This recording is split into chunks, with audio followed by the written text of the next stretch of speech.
여러분 반갑습니다. 말씀의 빛 성경 강해 시간입니다. 오늘부터 시작해서 12월 6 일까지 느헤미야서를 우리가 함께 묵상하도록 하겠습니다.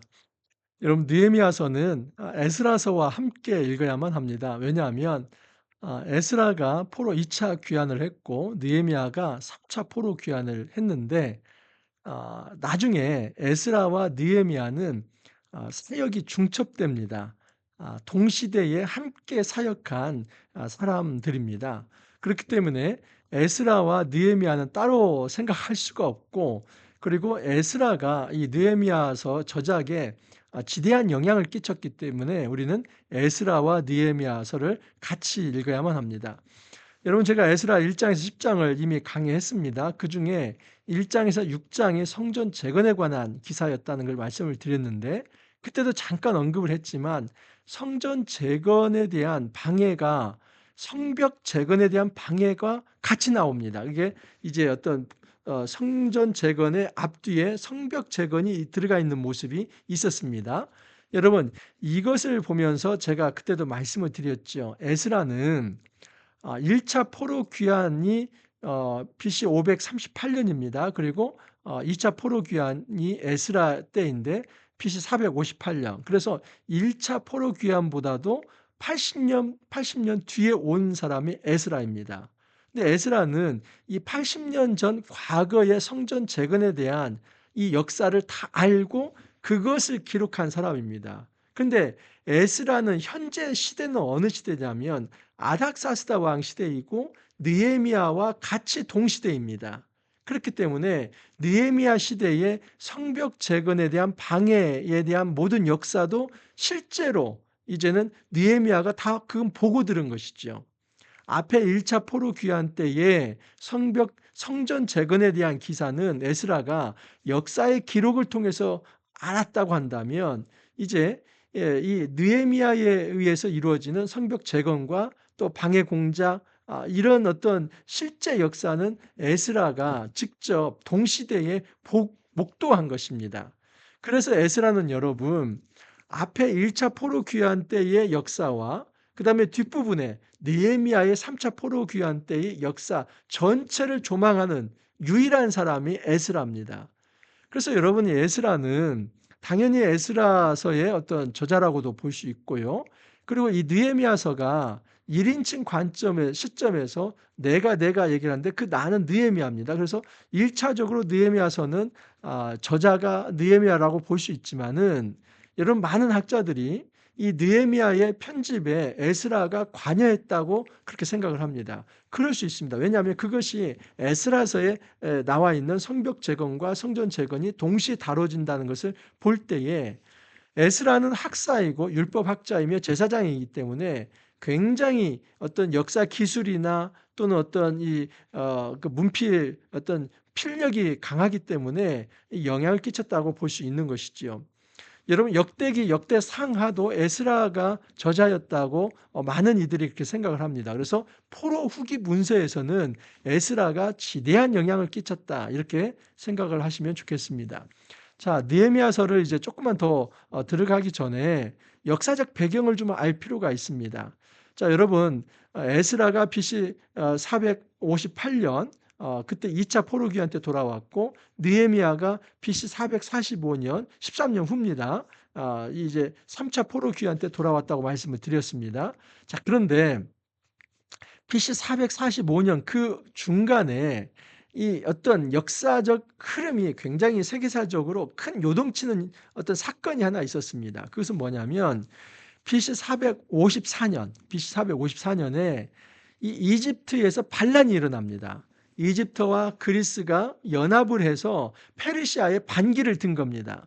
근데 그 반란을 진압한 이 어떤 페르시아의 장군이 누구냐면 메가비조스라는 장군이 있습니다.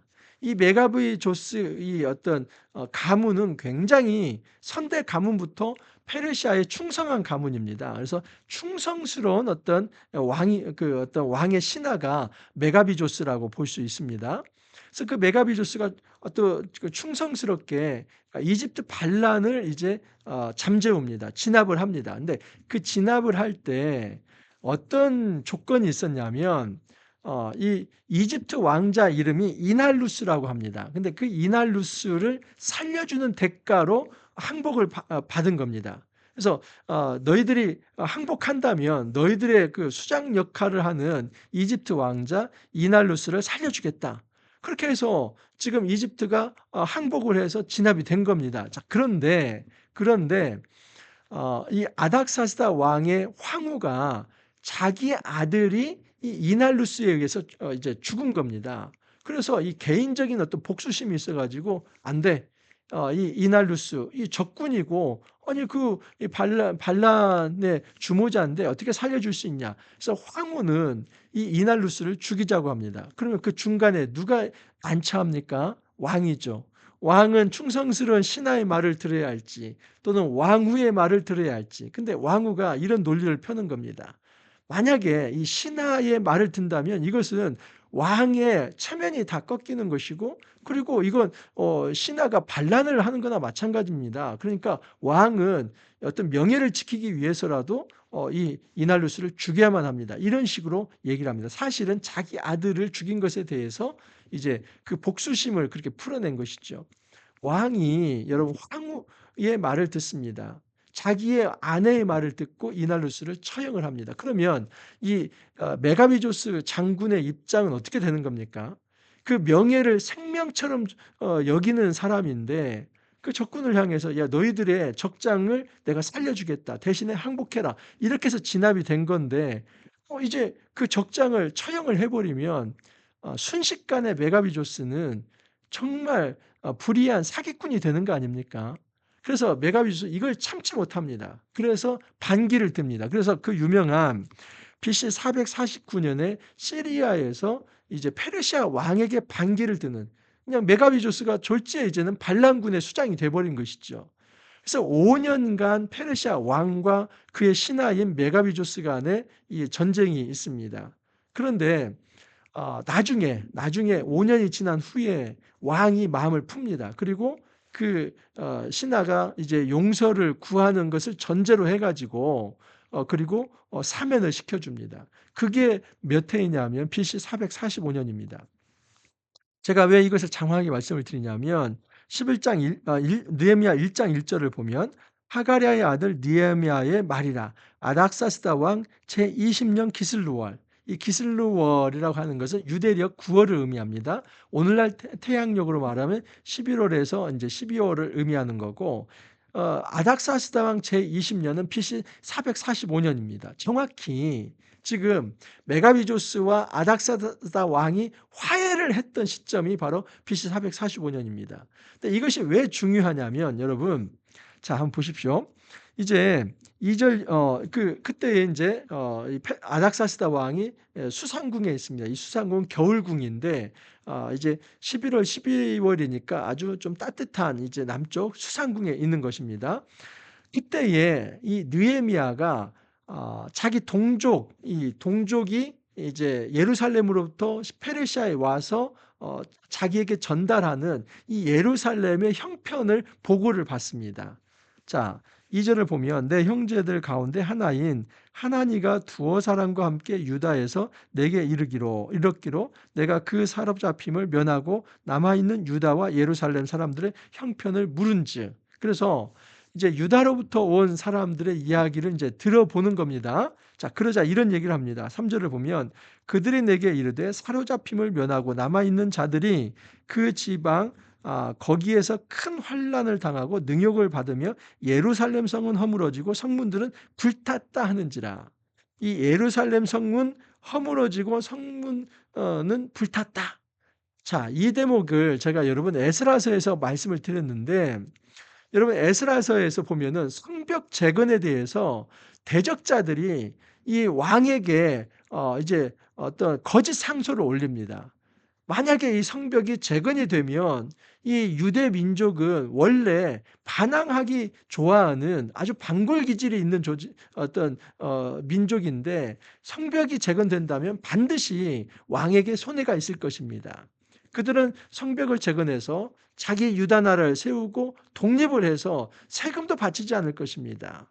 어떤 이제 왕 그 페르시아 왕을 이제 섬기지도 않을 것입니다. 이 봉신 국가로서의 역할을 하지 않을 것입니다. 이 거짓 상수를 올리는 것이지요.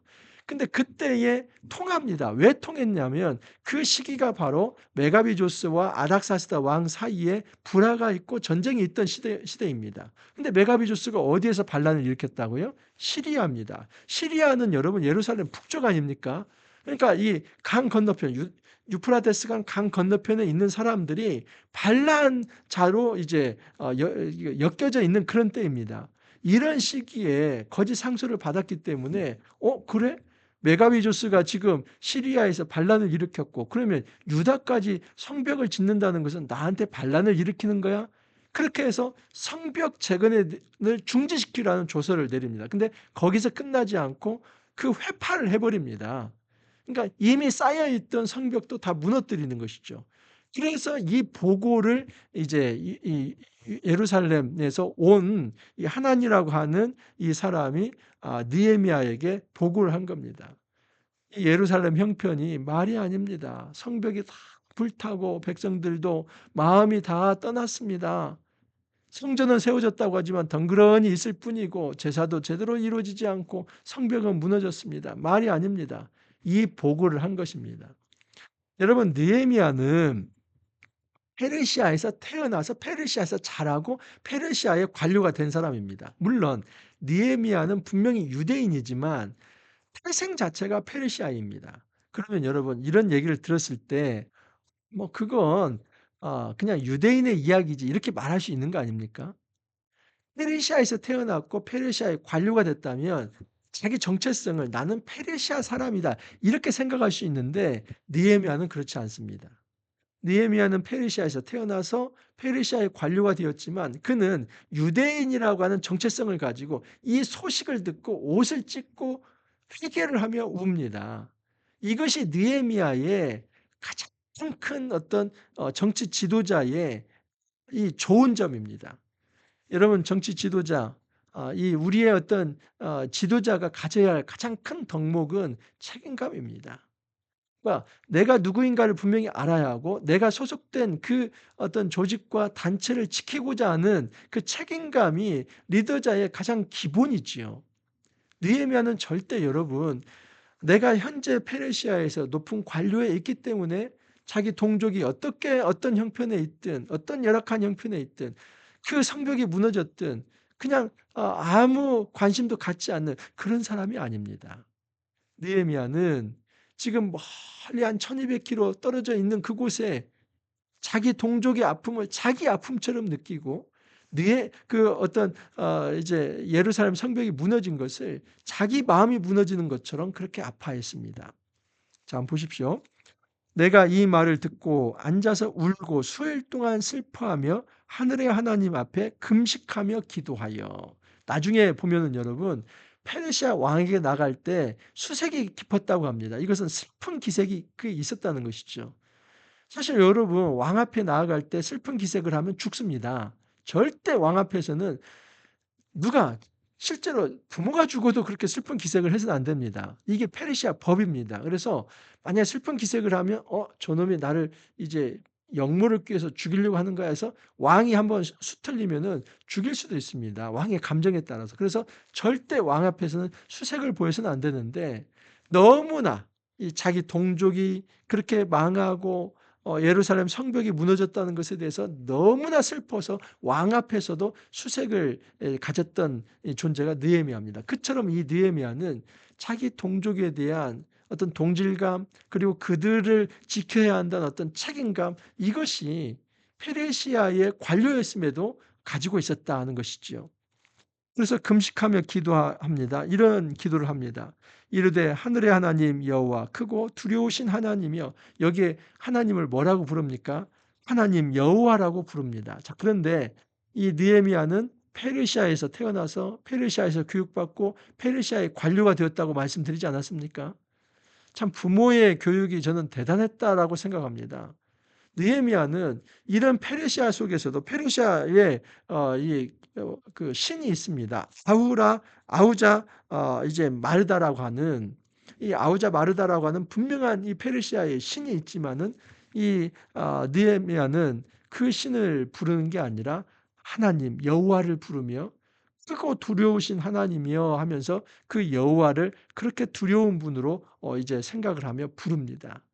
여러분, 이 느헤미야가 정말 이 이스라엘의 정치 지도자가 될 수 있었던 중요한 이유가 이처럼 백성과의 동질감 그리고 여호와의 신앙이 그에게 있었다는 것이죠. 그리고 그것은 아마도 부모의 지대한 영향이 있었다라고 볼 수 있습니다. 주의 계명을 지키는 자에게 언약을 지키시며 궁유를 베푸시는 주여. 여러분, 이것은 다 신명기에 나온 말씀들이죠. 여러분, 느헤미야가 얼마나 율법 교육이 잘 되었는가 하는 것을 알 수 있죠. 일단 백성은 계명을 지키는 자다.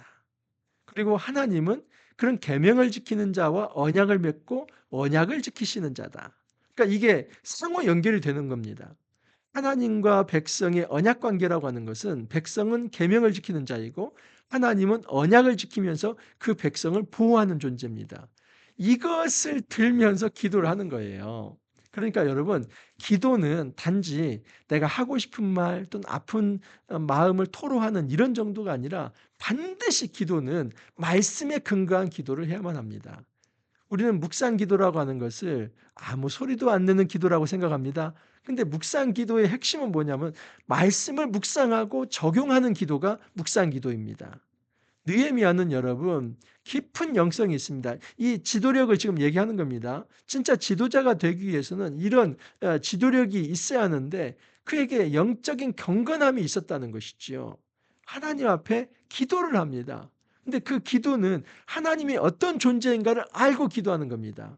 우리 하나님께서는 언약의 주이시고 우리는 그의 백성입니다. 우리가 말씀을 지킬 때 우리를 보호해 주십시오. 근데 이 모든 게 신명기 말씀에 나와 있습니다. 그래서 말씀에 근거한 기도를 하는 이 영적 지도력을 가진 존재가 느헤미야다 볼 수 있습니다. 이제 종이 주의 종들인 이스라엘 자손을 위하여 주야로 기도하며 우리 이스라엘 자손이 주께 범죄한 죄를 자복하오니. 여러분, 자복하는 주체가 누굽니까? 느헤미야입니다. 근데 죄를 지은 주체는 누굽니까? 그 선조들 아닙니까? 이스라엘 사람 아닙니까? 그런데 이스라엘 공동체의 죄를 이 느헤미야는 나의 죄라고 이야기를 하는 겁니다. 이게 대단한 영성이고 이것이 바로 지도자의 어떤 기본 요건이라고 볼 수 있습니다. 책임감. 그것은 너의 죄이고 네가 고통을 받아 하고 네가 하나님께 징벌을 받을 일이다. 느헤미야는 그렇게 얘기하지 않습니다. 공동체와 자기를 분리시키지 않고 하나로 이론론적으로 하나로 만듭니다. 그래서 내가 실제로 죄를 안 지었다 할지라도 공동체의 죄를 나의 죄로 알고 자복을 하는 겁니다. 지도자가 만약에 이런 공동체와 일체감, 책임의식이 없다면 절대 지도자가 되어서는 안 되지요. 느헤미야가 강한 리더십을 발휘할 수 있었던 것은 이런 공동체와 하나됨, 일체감, 그리고 책임감이 있었기 때문입니다. 하나님께 공동체를 대표해서 회개를 합니다. 이스라엘 자손이 주께 범죄한 죄를 자복하오니 주는 귀를 기울이시며 눈을 여시사 종의 기도를 들으시옵소서. 나와 내 아버지의 집이 범죄하여 주를 향하여 크게 악을 행하여 주께서 주의 종 모세에게 명령하신 계명과 율례와 규례를 지키지 아니하였나이다. 왜 이 회개를 하겠습니까? 이스라엘의 현재의 이 성벽이 무너지고 백성들의 마음이 무너지고 그리고 이스라엘 나라의 기틀이 세워지지 않는 것은 이것은 우리가 하나님께 죄를 범했기 때문입니다. 그 원인을 찾아서 그 원인이 바로 이 범죄에 있기 때문에 이것을 회개하지 않고는 이 나라가 회복되지 않는다는 것을 지금 느헤미야가 알고 자기가 먼저 모범을 보이면서 회개를 하는 것입니다. 모든 여러분 회복의 기초는 회개입니다.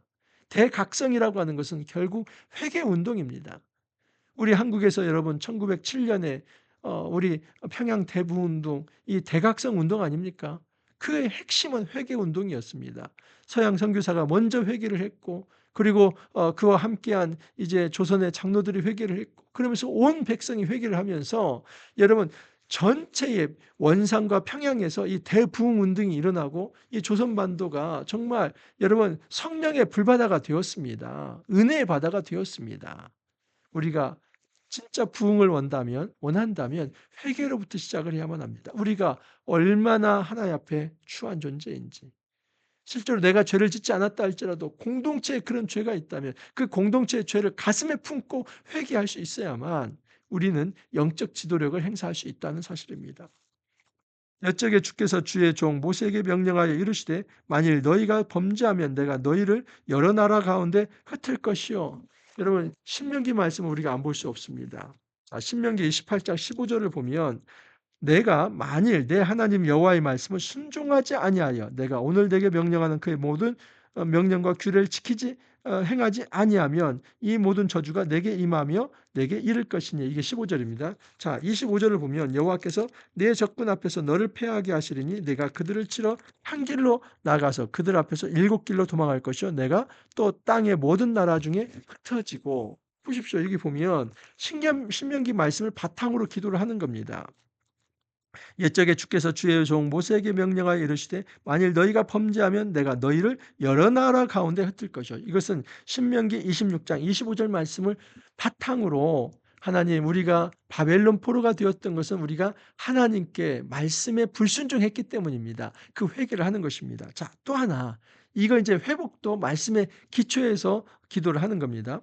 만일 내게로 돌아와 내 계명을 지켜 행하면 너희 쫓긴 자가 하늘 끝에 있을지라도 내가 거기서부터 그들을 모아 내 이름을 두려고 택한 곳에 돌아오게 하리라 하신 말씀을 이제 청하건대 기억하옵소서. 이거 역시도 신명기 30장 1절에서 4절 말씀을 인용한 겁니다.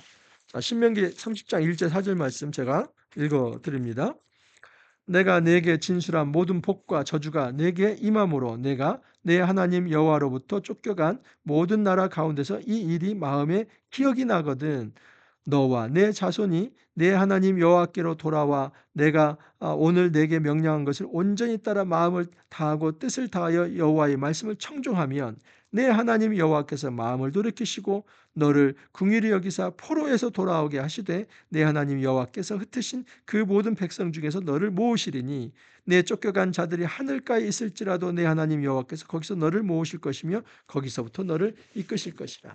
그러니까 신명기 30장 1절에서 4절 말씀을 붙들고 하나님 이 약속하시지 않았습니까?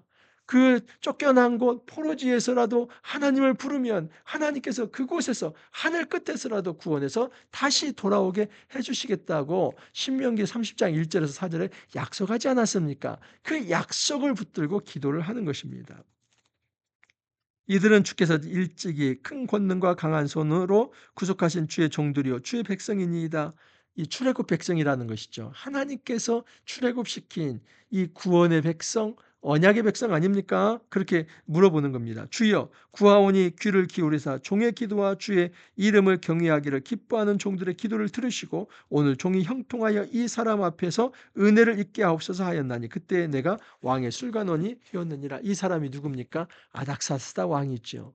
지금 이 느헤미야가 어떤 결심을 하냐면 내가 죽으면 죽으리다 하고 왕 앞에 나아가서 제발 나를 돌려보내 주십시오. 그리고 이스라엘 이 예루살렘 성벽을 재건하게 해 주십시오. 그 얘기를 하려고 하는 겁니다. 이 얘기를 하려고 할 때 하나님 내가 아닥사스다 왕 앞에서 은혜를 입게 해 주십시오. 여러분 이것이 바로 느헤미야의 영성입니다. 느헤미야는 백성들이 그 고난에 빠져 있을 때 그리고 예루살렘 성벽이 무너져서 황폐화되어 있을 때 그것을 공감하지 못하는 존재가 아니라 그것을 공감하면서 아파하면서 이것이 나의 문제라고 이야기를 하는 사람이었고 이것을 해결하기 위해서 실천하며 움직이는 사람인데 움직이기 전에 먼저 기도합니다. 어떤 기도를 합니까? 내가 왕 앞에 나아가서 예루살렘 성벽을 이제 재건하자고 말을 할 텐데 그때 왕의 은혜를 입어서 왕이 선하게 이것을 허락하게 해 주십시오. 하나님께서 아닥사스다 왕의 마음을 돌이켜 주십시오. 이 기도를 하는 겁니다. 다행히 여러분 BC 445년은 이 메가비조스와 아닥사스다 왕이 이제 화해를 했기 때문에 시리아 이 강 건너편 이 유프라테스강 강 건너편 팔레스타인에서 더 이상의 이제 반란이 없는 상태이기 때문에 그 모든 것이 해결된 상황에서 이 느헤미야가 그 시기에 왕에게 나아가서 이제 예루살렘 성벽을 좀 재건할 수 있게 해 주십시오. 그렇게 얘기했을 때 왕도 선하게 응답을 합니다. 그런데 그 모든 과정에 하나님께서 왕의 마음을 감동시켰기 때문에 그렇게 되는 것이지요.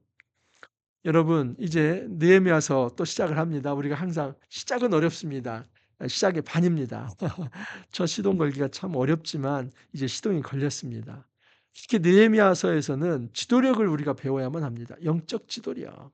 어떤 사람이 진짜 하나님 나라의 영적 지도자가 될 수 있는가? 저 역시도 작은 교회의 지도자이기 때문에 이 말씀을 먼저 배워야만 합니다. 일단은 백성의 아픔에 대한 공감 능력이 있어야 한다는 거. 그리고 책임 의식이 있어야 한다는 거. 또 하나는 경건한 영성, 말씀에 기초한 기도가 있어야 한다는 거. 자기 자신의 힘을 의지하지 않고 하나님을 의지하는 것이 이 영적 지도력의 기본이라고 하는 것을 오늘 말씀을 통해서 배웠습니다. 이제 앞으로 계속 이 영적 지도력이 나타날 것입니다. 여러분 느헤미야의 어떤 지도력을 라고 하는 관점에서 이 느헤미야서를 아주 심도 있게 계속해서 묵상할 수 있기를 바랍니다. 기도하겠습니다. 주님 감사합니다. 느헤미야서를 은혜 가운데 시작하게 해 주시니 감사합니다.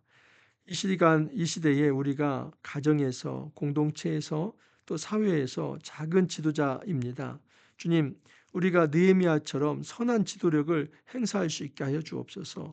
먼저는 이 시대의 아픔을 공감할 수 있게 해 주시고 그것이 나와 상관없는 일이 아니라 나를 포함한 죄라는 것을 인정하면서 먼저 회개의 무릎을 꿇을 수 있는 주님 정말 공감 능력과 회개의 정신이 있게 하여 주옵소서. 또한 책임감을 가지고 어떻게 하면 이 문제를 해결할 수 있을지에 대한 그 책임 의식을 갖게 하여 주시고 또 말씀에 기초한 이 기도를 하는 이 영적인 경건함이 또한 있게 하여 주옵소서. 내 자신의 힘을 의지하는 것이 아니라 하나님의 은혜를 의지하면서 하나님께서 보이지 않는 손으로 이 모든 세계 역사하심으로 모든 일들이 풀릴 수 있다는 것을 믿으며 우리도 그런 영적 지도력을 행사할 수 있도록 은혜 더하여 주옵소서. 주님 감사하옵고 예수님 이름으로 기도하옵나이다. 아멘. 여러분 우리가 이제 느헤미야서 시작을 했습니다. 12월 6 일까지 함께 힘차게 달려가기를 원하고 우리가 정말 느헤미야처럼 아주 신실한 영적 지도력을 이 땅에서 잘 드러낼 수 있기를 간절히 소망합니다. 여러분 오늘 화이팅 하시고 또 내일 찾아뵙도록 하겠습니다. 감사합니다.